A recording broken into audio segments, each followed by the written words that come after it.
Welcome to our TRIOS 3 wireless video series. While watching this video, you will learn how to set up the TRIOS 3 wireless hardware and how to pair your scanner with your software. To set up the hardware, you do not need any wires between the PC and the pod. Just place the pod and the PC in a place which is comfortable for your work. It is advised to always use the latest software release.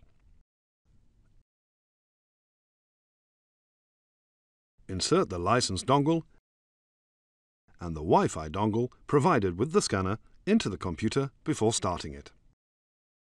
In cases where the PC was already on when inserting the Wi-Fi dongle, you will need to restart the PC. Start the TRIOS software.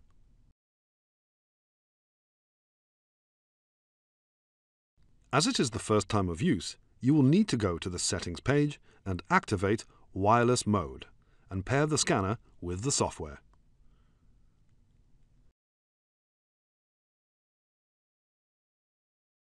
Now, insert the battery into the scanner and press the trigger button to wake up the scanner. This will make the status light at the back of the scanner turn a steady blue. This means that the scanner is on and available for pairing.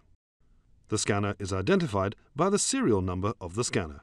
This number is located at the end of the scanner on the underside. Click on the serial number of the scanner you wish to connect to. The system will connect to the scanner within approximately 10 to 15 seconds. Once the scanner is paired, the status light turns green. On the screen you will notice that the scanner status in the upper right corner of the screen will appear. The icon showing the power level of the battery in the scanner becomes visible.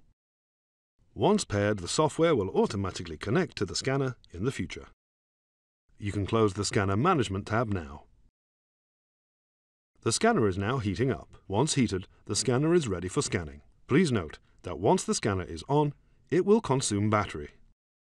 Observe the daily use of the scanner video for instructions on how to get the most out of your battery. Thank you for watching.